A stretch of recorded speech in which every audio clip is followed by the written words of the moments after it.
خواتین و حضرات، انفیکشن کنٹرول سوسائٹی آپ کی صحت کے بارے میں آپ کی آگاہی کے لیے مسلسل مضامین آپ کی سماعت کے لیے پیش کرتی ہے تاکہ آپ کی معلومات میں اضافہ ہو سکے۔ ہم میٹرنل مورٹیلٹی اور حمل اور زچگی کے دوران میں مسائل کے بارے میں ایک انٹرویو سے استفادہ حاصل کر رہے تھے جو کہ ڈاکٹر فائزہ نے دیا۔ ہم مزید معلومات آپ کو پہنچانا چاہیں گے۔ سوال یہ کیا گیا کہ بچے کی پیدائش کا پہلا سال انتہائی اہم ہوتا ہے، اس دوران کیا کرنا چاہیے؟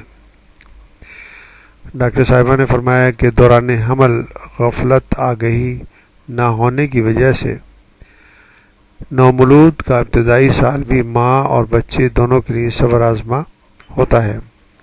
پاکستان بھی ان ممالک میں سر فہرست ہے جہاں 5 سال کی عمر کے بچوں کی شرح اموات بہت زیادہ ہے۔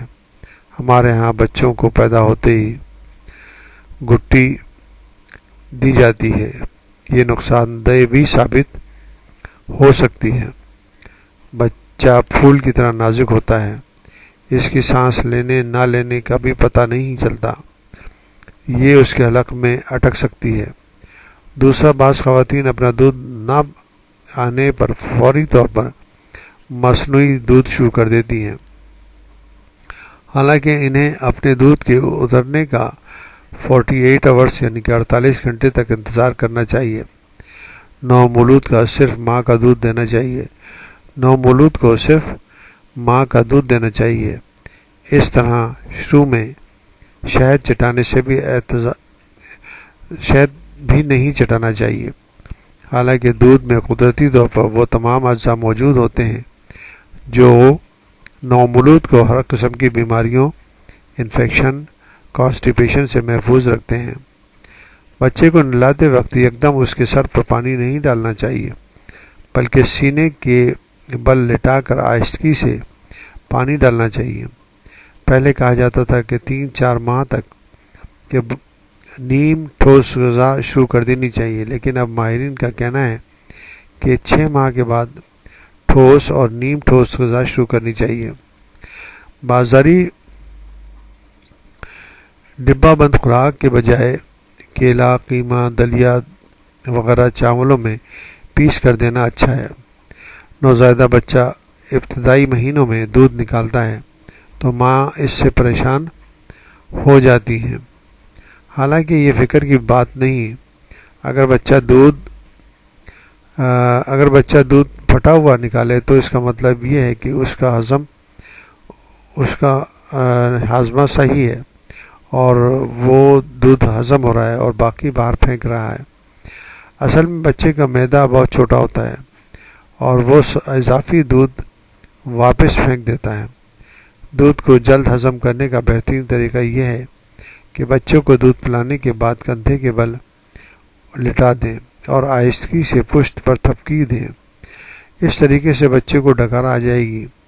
ماضی میں نانیاں اور دادیاں یہ طریقہ بتاتی تھیں، لیکن اب فیملی سسٹم ختم ہونے سے یہ طریقہ ختم ہو رہا ہے۔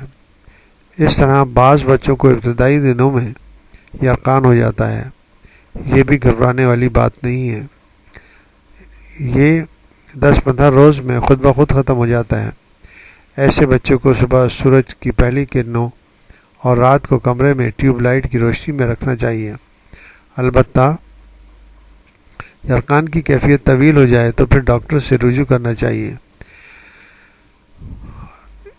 اگر یرقان رہے تو اس کے لیے لیبارٹری ٹیسٹ ضروری ہے، کیونکہ بیلیروبن کی ایک سطح تک تو نارمل کہا جاتا ہے، یعنی کہ 9 ملی گرام تک یرقان کی سطح کو نارمل کہا جاتا ہے۔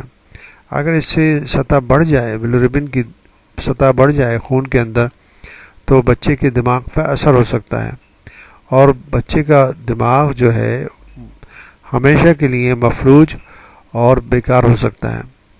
تو ضروری ہے کہ اگر یرقان طویل ہو جائے اور کچھ دنوں تک رہے تو لیبارٹری ٹیسٹ کے لیے صحیح معلومات حاصل کرنی چاہیے، کیونکہ اگر یرقان بہت زیادہ ہے تو اس کے لیے ایکسچینج ٹرانسفیوژن کیا جاتا ہے۔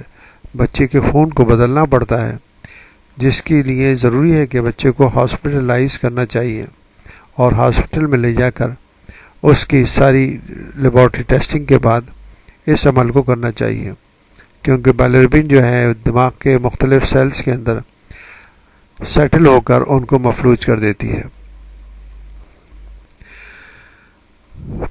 اندرونی ابتدائی دنوں میں بچے کا وزن بھی کم ہوتا ہے، جو وہ 15 دنوں کے بعد دوبارہ حاصل کرنا شروع کر دیتا ہے۔ اس سے بھی پریشان نہیں ہونا چاہیے۔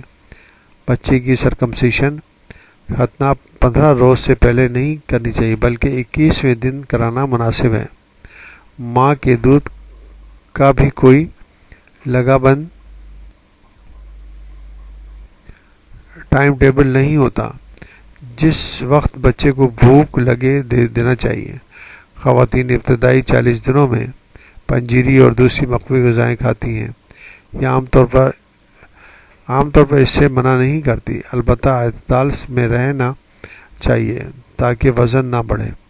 اس قسم کی غذا سے عورتوں کی کھوئی ہوئی طاقت بحال ہوتی ہے۔